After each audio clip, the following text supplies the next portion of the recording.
Joe, we just had Fairfax on, and I said, look, Justin, I heard Joe Morrissey say on his radio show that the only way for you to cover your reputation and have a political future is to sue allegedly the women or the women who allegedly defamed you and then sue the mayor, Stoney, for conspiring with us to damage your reputation. I asked him if he was going to sue, and he said all options are on the table, and he said, rest assured, those behind this are going to be held accountable. Joe Morrissey, what say you? Well, first of all, good morning, John. Good to be back on your show. It's really very clear. Justin Fairfax, who I defended for 5 months insofar as the following: the man was entitled to due process, and I repeatedly said that, can only have a future in Virginia politics past his current term if there is a resolution to the two allegations by the women, and there is a resolution as to who I believe publicly smeared him. So otherwise, there can be no recovery. It's that simple. And I've explained that, and I've told him that. So when he says, rest assured people will be held accountable, well, you better show me. So when you say you better show me, tell me what you mean by that, Joe Morrissey. Sure. He's got to go into Richmond Circuit Court. He's got to file defamation actions against the two people whom he alleges has defamed him.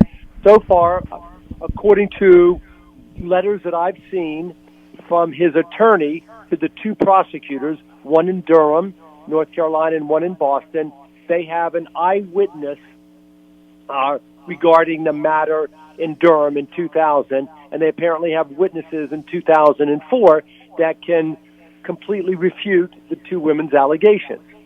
So, if they didn't, if there was no sexual assault, and if he can show that they made allegations that were false, his only recourse is to sue in Richmond Circuit Court and allege the defamation, and also sue the individual or individuals that conspired to out him right before he was almost elevated to the governorship.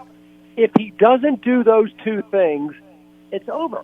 I'm sorry, it's that simple, and that's coming from a guy that doesn't believe it's ever over.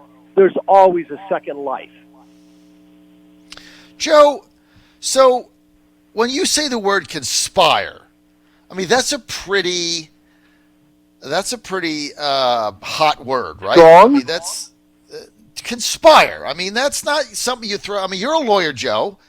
That's not something you just throw around out there on the radio. You said conspire. I mean, from the evidence you've seen, do you really think that LeVar Stoney, the mayor of Richmond, and perhaps his entourage, his operatives, conspired to take down Fairfax when they thought he was going to be governor? I mean, is that a real possibility? Okay, if you're asking, is that my opinion? It is. Here's why. It's as clear as the following. There was a tremendous amount of talk that on Sunday, the days leading up to Sunday, I think it was Super Bowl Sunday, that Justin Fairfax would be elevated to the governorship. If he were to have been elevated to the governorship, he would have had 3 years as the governor, and then he could have sought his own term 4 years, so that puts him in office for 7 years. It would have completely eviscerated LeVar's, Stoney's hope that he could become governor in 2021.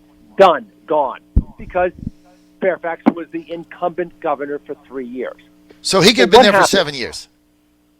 On Sunday, there is the wife of his aide, former aide, Thad Williamson, takes a photo, a snapshot of a screenshot of an alleged communication involving one of the accusers.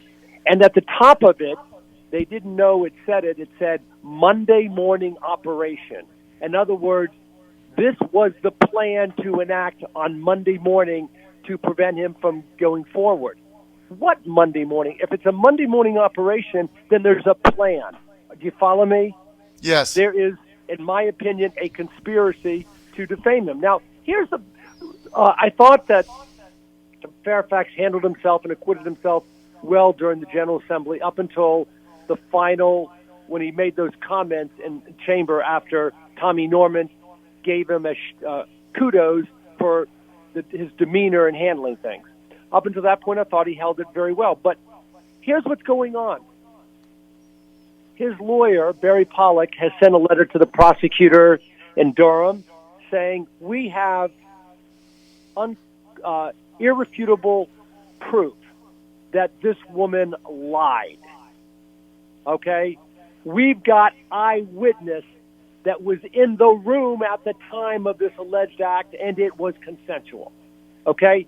Well, and they have pleaded with the prosecutor in Durham to open investigation. The prosecutor won't even return Barry Pollock's call. Barry Pollock isn't your run-of-the-mill lawyer. He is well-regarded, well-respected, much involved in innocence projects throughout the country.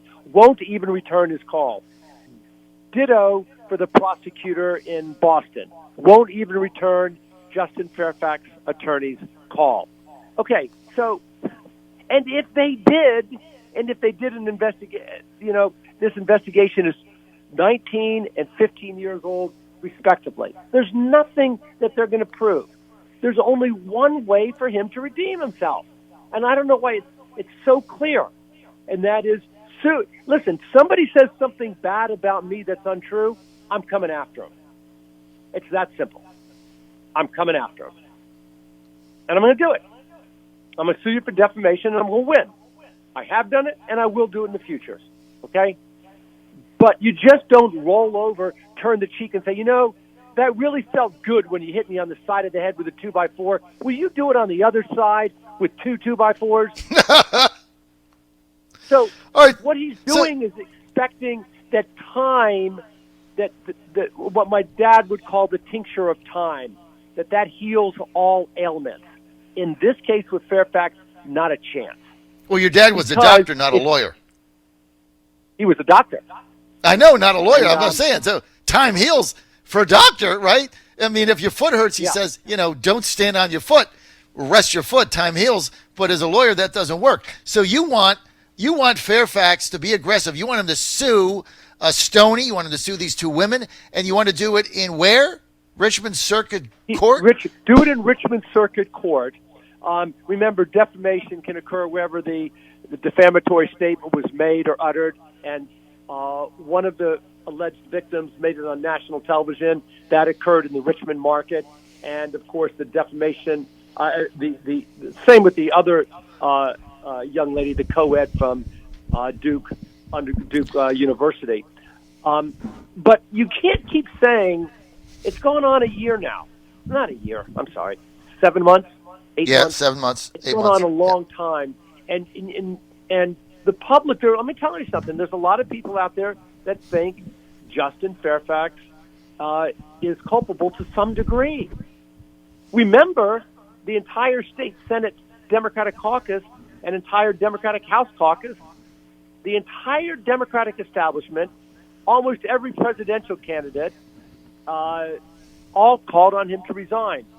I said no, he's entitled to due process, and then these little holes in the story started coming out. I could go into them if you wanted to, and then everybody settled down. Remember the Black Caucus, Lamont Bagby and the crew?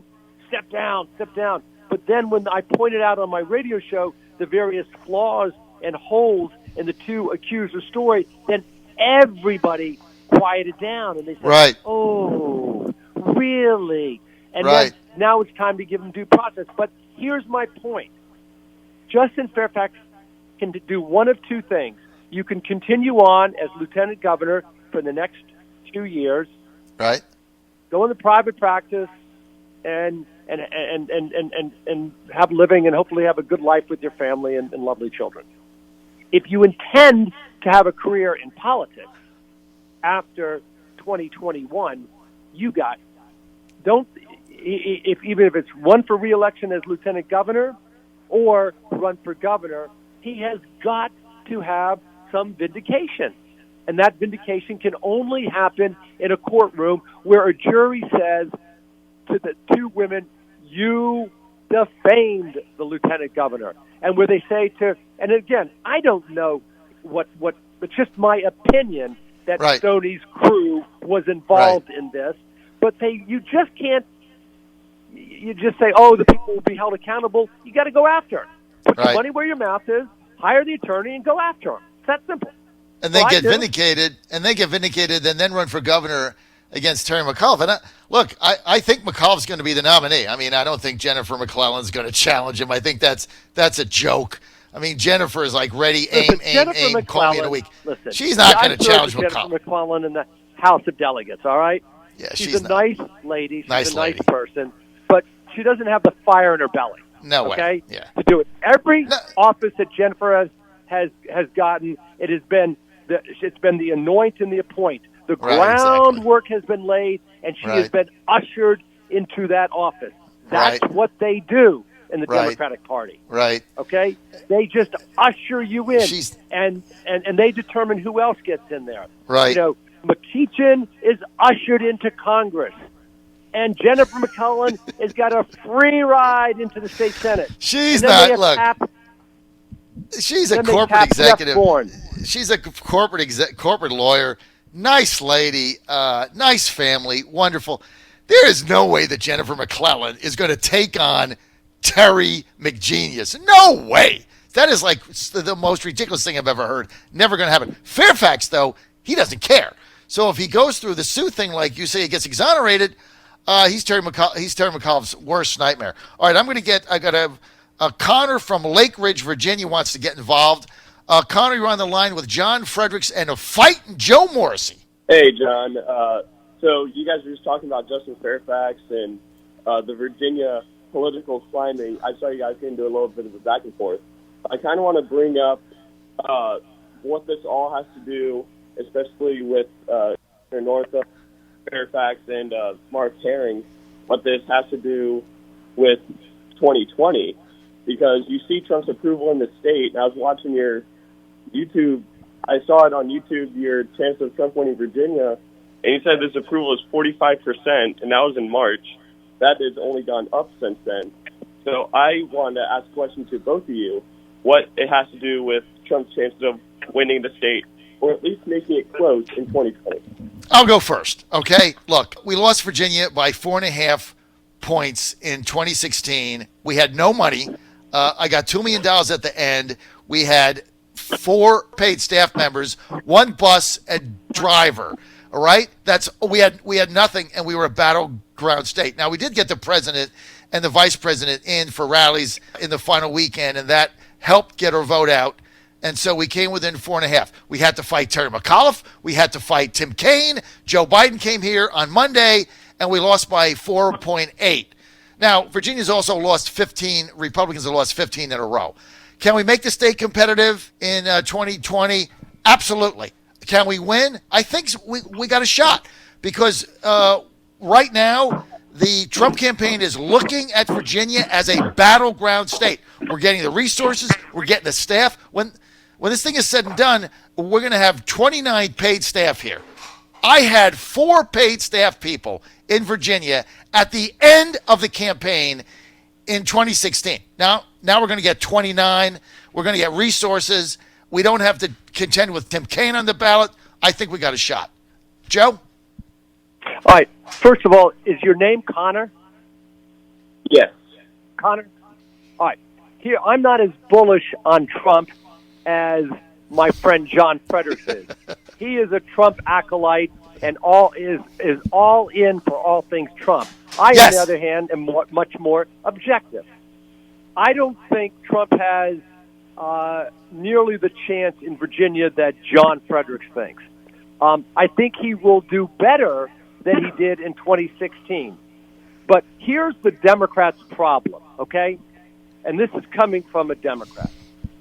Trump won in 2016.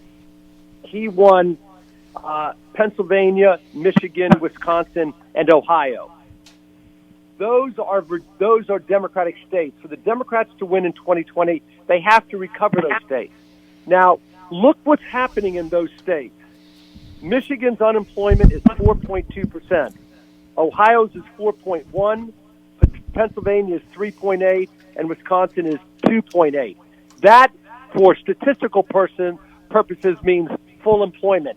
That doesn't bear well for the Democrats. I think Trump has an excellent chance of winning those 4 states, and that could be dispositive for the 2020 presidential sweepstakes. As far as Virginia goes, here are the numbers that I understand. Trump has an overall approval rating in the United States of 47%, much, much higher than his lows of 30.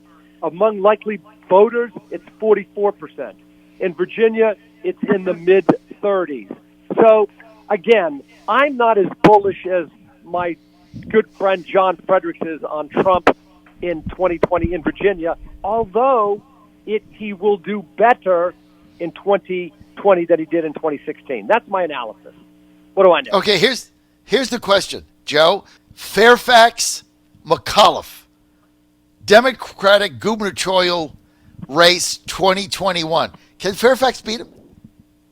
I don't think Fairfax can beat him in the primary unless one thing occurs. And I've already spent 20 minutes going over telling your listeners what has to happen. He's got to sue. Don't even begin to challenge Trump challenge McAuliffe in 2021 unless you've been vindicated in circuit court. All right, by the way, Herring is done. He's over. He's finished. But crying Mark Herring. Oh, I'm sorry. I did the blackface. It's been haunting me for 30 years. Oh, could you send me some money so I can run for another office, please? That Mark Herring. Okay, we're out of time. Mark Herring. Joe, the Fighting Joe Morrissey Show coming up at 10:05 on WJFN Radio. John, the most listened to mid-morning show in Central Virginia, if not the state. No, there's no question. It is the hottest thing since Swiss cheese. I mean, and I love Swiss cheese. Gotta tune in, Joe. Also, WJFNradio.com. Connor, if you're still on. Connor, you're still on? Yes. Connor, don't hang up because Kara's going to get your phone number. Stop talking so much. All right, Kara's going to get your phone number, and I got to get you hooked into the Trump volunteer team in Virginia in 2020. So stay on the line. I got to get your number. John Fredericks Radio Network, our disruptors.